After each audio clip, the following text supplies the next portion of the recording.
Hello दोस्तों, chemistry classes में आप सबका स्वागत है। तो आज हम फर्स्ट चैप्टर के 13वें लेक्चर में क्रिस्टल के अपूर्णताएं और दोष के बारे में डिस्कस करने वाले हैं। क्रिस्टल में जितनी भी अपूर्णताएं और दोष होते हैं उन सब के बारे में आज हम एक वीडियो में डिस्कस करेंगे। काफ़ी इजी तरीके से यानी काफ़ी आसान तरीके से हम डिस्कस करेंगे। जितनी भी अपूर्णताएं जितने भी दोष होते हैं सबके बारे में एक ही लेक्चर में डिस्कस किया जाएगा। यानी काफ़ी छोटा सा है, ज़्यादा बड़ा भी नहीं है। आप लास्ट तक बने रहिए। यानी काफ़ी आसान तरीके से हम आपको आज बताएंगे यानी क्रिस्टलों में अपूर्णताएं और दोष यानी कि imperfection and defects in crystal. इन क्रिस्टलों में कितनी अपूर्णताएं होती हैं, कौन कौन से होते हैं, किस प्रकार के होते हैं, उन सब के बारे में आज हम डिस्कस करेंगे इस वीडियो में, यानी काफ़ी आसान तरीके से। तो चलिए देखते हैं दोस्त कि क्रिस्टलों में अपूर्णताएं कौन कौन से होते हैं। किसी भी क्रिस्टल की जालक संरचना जब बनाई जाती है तो उसमें कुछ ना कुछ डिफेक्ट्स अर्थात कुछ कमी रह जाती है ना। तो उसी कमी को देखते हुए उसे अपूर्णताओं का दोष को 3 भागों में बांटा गया है। पहला बिंदु दोष, दूसरा है रेखा दोष और तीसरा है लाइन तल दोष। तो यानी पहला क्या है, बिंदु दोष। सबसे पहले बिंदु दोष के बारे में डिस्कस करेंगे हम। बिंदु दोष इसे कहते हैं पॉइंट डिफेक्ट।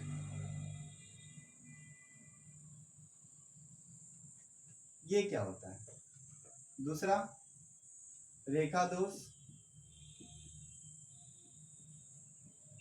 यानी कि लाइन डिफेक्ट, और तीसरा हमारा है तल दोष, प्लेन डिफेक्ट।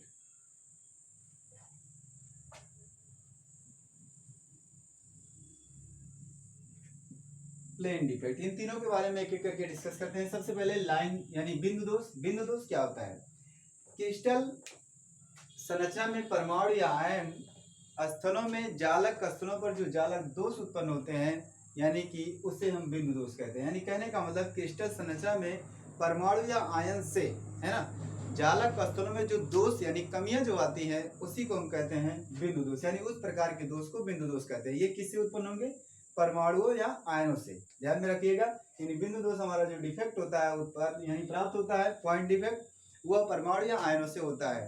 यानी कि क्रिस्टल जालक में जालक स्थलों से परमाणुओं है ना या आयनों से जो जालक स्तर में दोष उत्पन्न होते हैं उसी को हम कहते हैं बिंदु दोष यानी कि पॉइंट डिफेक्ट। रेखा दोष क्या होता है, क्रिस्टल जालक में परमाणुओं की पंक्तियों का ही विस्थापन रेखा दोष कहलाता है। यानी क्रिस्टल जालक में कोई क्रिस्टल संरचना जालक बनी हुई है उसमें पंक्तियों का डिस्प्लेसमेंट यानी कि पंक्तियां ही गायब हो जाती हैं तो वो कहलाते हैं हमारे किस में आते हैं, रेखा दोष यानी कि लाइन डिफेक्ट में आते हैं। कहने का मतलब कि एक प्लेन अगर बना हुआ है सपोज दैट इस तरह से, इसमें हमारे पास ये पंक्ति ऐसे हुए सपोज दैट, हमने तो वर्टिकल बना दिया है लेकिन ये अगर इस तरह से भी दिखाई दें सपोज दैट, मान लीजिए चलिए ये है और उसके बाद इस तरह से, तो क्या है कि पंक्ति अगर दिख रही है ये पंक्तियां यानी ये पंक्ति ये पंक्ति ये पंक्ति, तो इसमें पंक्तियां ही डिस्प्लेस हो जाए यानी कहने का मतलब पंक्ति ही गायब हो जाए।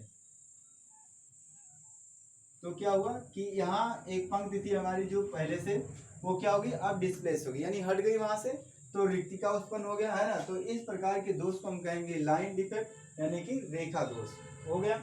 तल दोष यानी क्रिस्टल जालक में संपूर्ण तल का विस्थापन तल दोष कहलाता है। यानी संपूर्ण तल का विस्थापन। अब ये हमने मान लेते हैं एक प्लेन बनाए थे, एक तल था, इसके ऊपर दूसरा तल रखते हैं, इसके ऊपर दूसरा तल है, कुछ मोटाई तक कितने मोटे सपोज तल हो गए।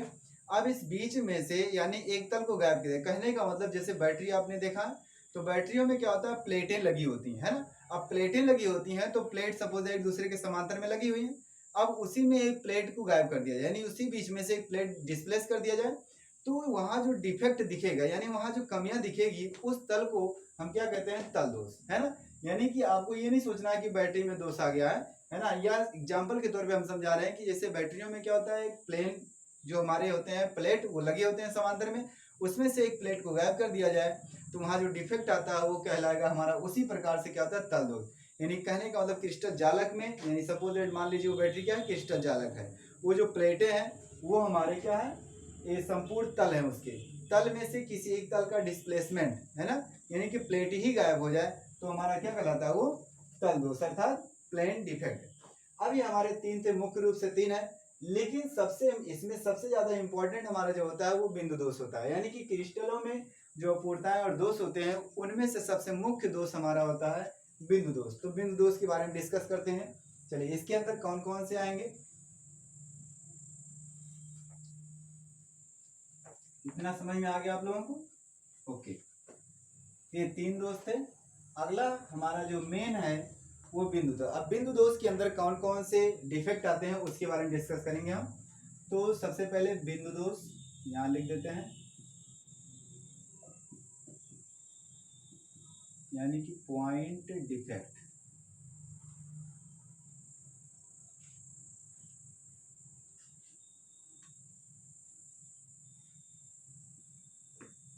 चलिए,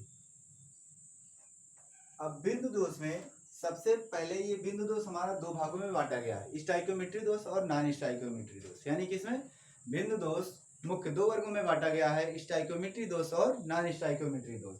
तो इसके बारे में सबसे पहले देखते हैं कि स्टाइकोमेट्री क्या होता है। स्टाइकोमेट्रिक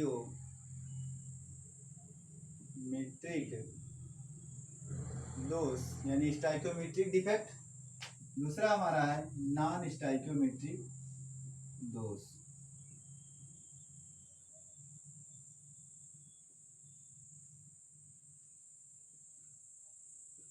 नॉन स्टाइकोमेट्रिक दोष ये मुख्य रूप से तीन भागों में बांटा गया है। किसमें? दो वर्गों में बांटा गया है। तो सबसे पहले स्टाइकोमेट्री देखते हैं और नॉन स्टाइकोमेट्री देखते हैं। स्टाइकोमेट्री में आता है यानी कि ऐसे बिंदु दोष जिनकी क्रिस्टल संरचना की स्टाइकोमेट्री संरक्षित रहती है, स्टाइकोमेट्री दोष कहलाते हैं। यानी कि बिंदु दोष होते हुए भी उसकी स्टाइकोमेट्री संरचना अर्थात उसकी संरचना जो है, उनके अवयवी का जो यानी अवयवी कणों का जो है वो विद्युत उदासीनता है ना, यानी कि न्यूट्रलाइजेशन क्या हो, परमाणु में बना रहे, तो उसे हम कहते हैं स्टाइकोमेट्री उसकी क्या संरक्षित है। इस प्रकार से हम कहेंगे कि जो दोष उत्पन्न होगा वह दोष किसके अंदर है, स्टाइकोमेट्री दोष के अंतर्गत। इसमें स्टाइकोमेट्री दोष जो हमारा होता है वो साटकी दोष और फ्रेंकल दोष होते हैं। यानी स्टाइकोमेट्री के अंतर्गत दो दोष आते हैं जिन्हें साटकी दोष और फ्रेंकल दोष के नाम से जाना जाता है। तो अगला यानी कि इसके अंदर क्या आते हैं, साटकी दोष और फ्रेंकल दोष। साटकी दोष और दूसरा हमारा फ्रेंकल दोष। साटकी दोष और फ्रेंकल दोष। तो सबसे पहले इसको जान लेते हैं। उसके पहले जानने से पहले क्या है, नॉन स्टाइकोमेट्री। स्टाइकोमेट्री के बारे में जान लिया हमने कि ऐसे बिंदु दोष है ना जिनकी क्रिस्टल संरचना में उनकी स्टाइकोमेट्री संरक्षित रहती है, स्टाइकोमेट्री दोष कहलाते हैं। इसके अंतर्गत दो दोष आते हैं, यानी साटकी दोष और फ्रेंकल दोष। अब चलिए इसके बारे में डिस्कस करते हैं। नॉन स्टाइकोमेट्री दोष। नॉन स्टाइकोमेट्री में जस्ट इसका अपोजिट, यानी कि ऐसे बिंदु दोष जिनकी क्रिस्टल संरचना में स्टाइकोमेट्री संरक्षित नहीं रहती है, स्टाइकोमेट्री दोष कहलाते हैं। यानी कि विद्युत उदासीनता क्या होती है, इसमें संरक्षित नहीं रहती है, न्यूट्रलाइजेशन नहीं होता है। तो क्या कह सकते हैं हम कि स्टाइकोमेट्री इसकी क्या होती है, संरक्षित नहीं रहती है। तो कहने का मतलब इसके अंतर्गत क्या आते हैं हमारे वर्ण केंद्र या यफ केंद्र अर्थात कलर सेंटर दोष जो होता है वो आता है। यानी कलर का परिवर्तन जो होता है वह इसके अंतर्गत आता है, अर्थात नॉन स्टाइकोमेट्री के अंतर्गत। यानी क्या आता है इसके अंदर, वर्ण केंद्र, दूसरे नाम से जानते हैं इसको यफ केंद्र के नाम से, ये हो गया, यानी कलर सेंटर। तो सबसे पहले अब उसको जानने से पहले हम एक एक करके इसको जानते हैं। साटकी दोष और फ्रेंकल दोष क्या होता है। साटकी दोष का मतलब आयनिक यौगिकों की क्रिस्टल संरचना में विपरीत आवेशित आयन जो होते हैं वो अपने मूल स्थान को छोड़कर यानी कि विस्थापित हो जाते हैं, अर्थात वहां से हट जाते हैं, यानी कि अनुपस्थित हो जाते हैं। और अनुपस्थित होकर के वहाँ क्या होता है, एक अंतराकाशी स्थल क्रिएट करते हैं। तो इस प्रकार के दोष को हम कहते हैं साटकी दोष। यानी फिर से कहने का मतलब कि आयनिक यौगिकों की क्रिस्टल संरचना में विपरीत प्रकार के आवेशित आयन जो होते हैं वह अपने मूल स्थान को छोड़ करके है ना बाहर चले जाते हैं और वहाँ क्या होते हैं, अनुपस्थित अर्थात एक अंतराकाशी स्थल क्रिएट करते हैं और उस दोष को हम कहते हैं साटकी दोष। यानी कहने का मतलब एग्जाम्पल के तौर पे यहाँ हम एक एग्जाम्पल इसमें क्या आता है, NaCl, यानी NaCl में जो क्रिस्टल की संरचना होगी उसमें हमारा साटकी दोष उत्पन्न होता है। जैसे छोटा सा एग्जाम्पल एक बता दें यहाँ, सपोज दैट हम एक क्रिस्टल की संरचना बना रहे हैं, एक plane Na positive Cl negative, Na positive Cl negative, Na positive, ये इस तरह से बना है। Cl negative, Na positive, Cl negative, Na positive, Cl negative, Na positive, Cl negative, Na positive, Cl negative, Na positive. Suppose that ये संपूर्ण crystal की संरचना है। इसमें से विपरीत प्रकार के आवेशित आयन जो है वो क्या है, सोडियम और क्लोरीन है। यानी कि पॉजिटिव आयन सोडियम है और निगेटिव आयन क्या है, क्लोरीन है। तो इसमें से वह आयन जो अपने मूल स्थान को क्या छोड़ देता है, अर्थात वहाँ अनुपस्थित हो जाते हैं। तो अनुपस्थित होने का मतलब जैसे यहाँ से हमने क्या किया, एक क्लोरीन गायब कर दिया। और विपरीत प्रकार के आवेशित आयन, इसकी स्टोइकियोमेट्री संतुलित रहे। संतुलित रहने का मतलब जैसे हमने अभी पूर्ण रूप से बना था तो क्या था, वो संतुलित, यानी कि जितने पॉजिटिव उतने निगेटिव एक प्रकार से है ना, एक दूसरे से क्या थे, बधे हुए थे।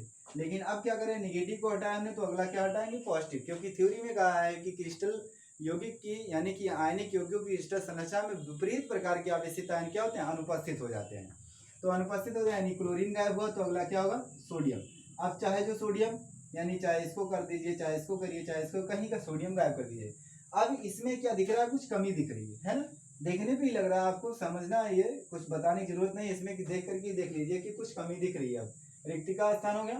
तो इस प्रकार के दोष को क्या कहेंगे हम, सट की दोष। लेकिन यह दोष किसके अंतर्गत है, स्टोइकियोमेट्री के अंतर्गत। और स्टोइकियोमेट्री किसके अंतर्गत है, बिंदु दोष के अंतर्गत, है ना। यानी बिंदु दोष अर्थात जालक स्थलों में परिवर्तन यानी आयनों के द्वारा हुआ, तो यहाँ से क्या हुआ, यह सेटिस्फाई हुआ। इसमें कहा गया था कि आयन क्रिस्टल संरचना में हमारे परमाणु या आयन जालक स्थलों में जो दोष क्रिएट करते हैं उसी को बिंदु दोष कहते हैं। और उसको पूर्ण रूप से फिर बताया गया कि दो तरह से बांटा गया है, स्टोइकियोमेट्री और नॉन स्टोइकियोमेट्री। स्टोइकियोमेट्री के अंदर सट की दोष, जिसे कहते हैं इस प्रकार की दोष, यानी कि आयनिक क्रिस्टल संरचना में जो विपरीत प्रकार के आवेशित आयन अनुपस्थित हो जाते हैं तो वह दोष हमारा सट की दोष कहलाता है। और यह जो एग्जाम्पल दिया गया है ये किसका है, हमारा सट की दोष। क्लियर। अब आते हैं हम फ्रैंकल दोष। फ्रैंकल दोष में कहा जाता है कि क्रिस्टल आयनिक यौगिक की क्रिस्टल संरचना में जो हमारे आवेशित आयन होते हैं वह क्या होता है, उसी जालक में विपरीत आयनों यानी कि आयनों के मध्य में अंतराकाशी जगह में क्या होते हैं, जाकर के ट्रैप हो जाते हैं और अपने जगह पर यानी कि अपने मूल स्थान पर एक अंतराकाशी जालक क्रिएट करते हैं। अतः उस दोष को हम फ्रैंकल दोष कहते हैं। ये एग्जाम्पल के अंदर इसमें आएगा क्या, AgCl और AgBr यानी सिल्वर क्लोराइड और सिल्वर ब्रोमाइड फ्रैंकल दोष के अंतर्गत आते हैं। यानी कहने का मतलब कि आयनिक यौगिकों की क्रिस्टल संरचना में विपरीत प्रकार के आवेशित आयन उसी जालक में है ना, आयनों के मध्य अंतराकाशी जगह में जाकर के ट्रैप हो जाते हैं और अपने मूल स्थान को एक जालक अंतराकाशी जालक क्रिएट करते हैं यानी अंतराकाशी जालक उत्पन्न करते हैं। अतः उस दोष को फ्रैंकल दोष कहा जाता है। जैसे एग्जाम्पल के तौर पे इसमें क्या आया, AgCl और AgBr। इसका फिगर कैसा होगा देखिए,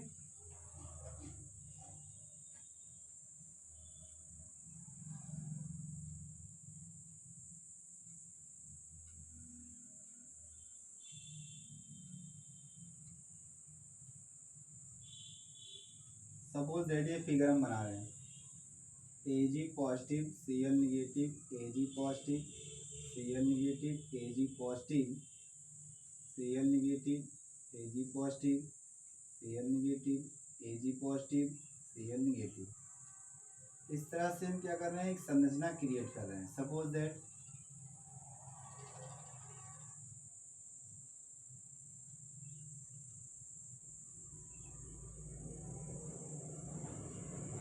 ये मान लेते हैं हमारा AgCl का एक मूल वास्तविक संरचना है ना। अब इसको हम कह रहे हैं कि इसमें फ्रैंकल दोष यानी क्रिएट होगा, अर्थात फ्रैंकल दोष ये क्रिएट करेगा। तो क्या कहा थ्योरी में कि आयनिक यौगिकों की क्रिस्टल संरचना में जो आवेशित आयन हमारे होंगे इस प्रकार के दोष में, ध्यान दीजिएगा थ्योरी वही है, थोड़ा सा डिफेक्ट अलग कर दिया गया है। इस प्रकार के दोष में जो हमारे आयनिक क्रिस्टल की यौगिकों की क्रिस्टल संरचना होती है उसमें हमारा आवेशित आयन क्या होता है, अपने मूल स्थान को छोड़ करके उसी जालक में आयनों के मध्य अर्थात अंतराकाशी जगह में जाकर के ट्रैप हो जाता है और अपने मूल स्थान को क्या करता है, एक अंतराकाशी जालक क्रिएट करता है। तो इस प्रकार के दोष फ्रैंकल दोष कहलाते हैं। जैसे मान लेते हैं ये हमारा आयन है Ag पॉजिटिव, अब ये क्या होता है, निकल करके ये बाहर नहीं जाएगा, इसमें क्या हो रहा था, बाहर चला जाता है। यानी कि सट की दोष में क्या था, आयन बाहर हो जाता था, लेकिन इसमें बाहर नहीं जाएगा। इसी के अंतर्गत यानी कि आयनों के मध्य में जहां अंतराकाशीय जगह दिखेगा वहीं जाकर के बैठ जाएगा। तो कहने का मतलब कि ये 4 लोगों के मध्य में क्या है, एक अंतराकाशीय जगह, यानी कहने का मतलब इस तरह से। तो Ag पॉजिटिव, Ag गायब हुआ था, Ag आकर के यहाँ ट्रैप हो गया, यानी कि इस आयन के मध्य में क्या हुआ, थोड़ी सी जगह दिख रही थी, वहां जाकर के वो ट्रैप हो गया।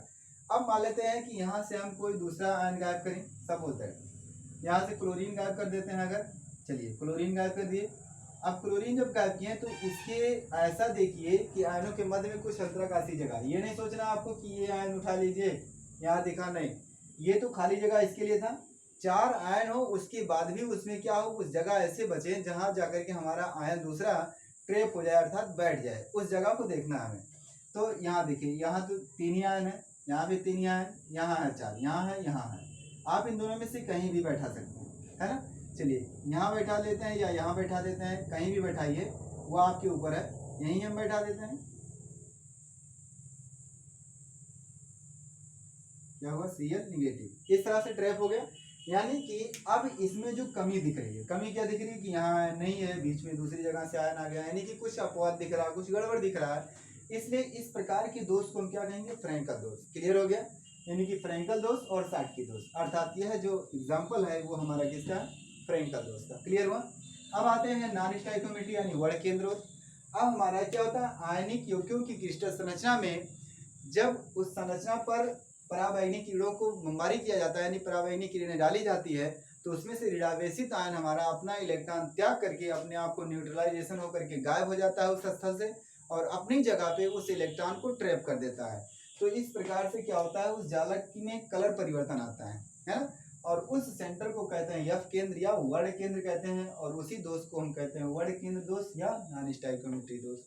तो थ्योरी कैसे, जैसे सपोज दैट NaCl एग्जाम्पल में रहेगा, इसमें हमारा क्या है, Na पॉजिटिव और Cl निगेटिव, ये हुआ इस तरह से है। अब इसमें से जो निगेटिव आयन हमारा यानी कि Cl निगेटिव, ये क्या होता है, पराबैंगनी प्रकाश की किरण, पराबैंगनी किरण, यहाँ लिख दें पराबैंगनी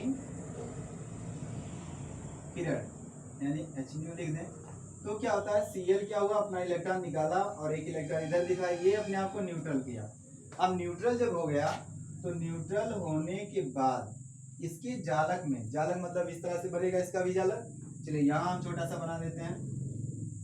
अब सपोज दैट ये जालक हमारा था,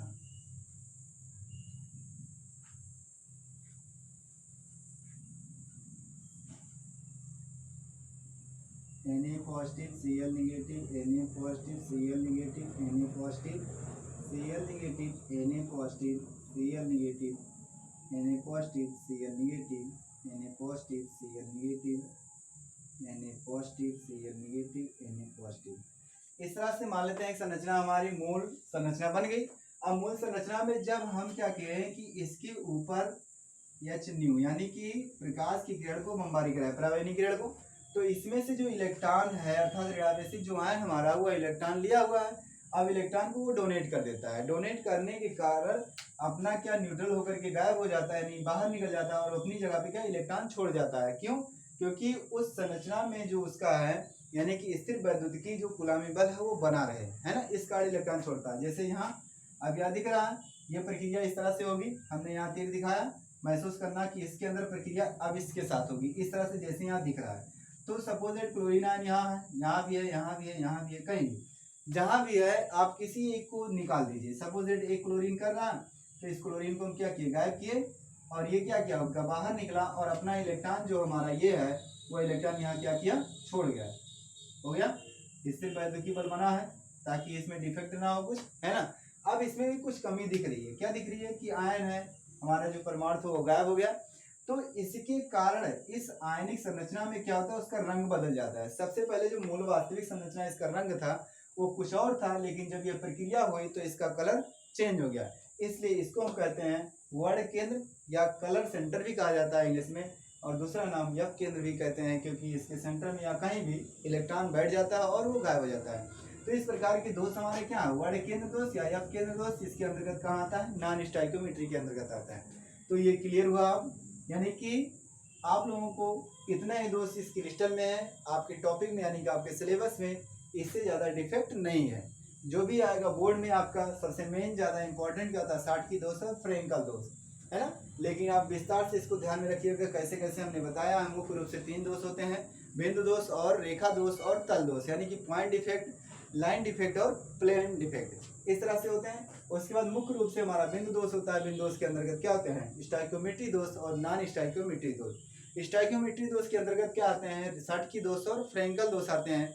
उसके बाद नॉन स्टाइकोमेट्री दोष के अंदर क्या आते हैं, वर्ण केंद्र, यफ केंद्र, जिसे कहते हैं कलर सेंटर या कलर दोष भी कहा जाता है। आई होप आप लोगों को समझ में आ गया होगा। यानी फिगर से भी हमने बताया, आप नोट कर लीजिए, नोट करना है तो अगला टॉपिक अगली वीडियो में डिस्कस करेंगे हम।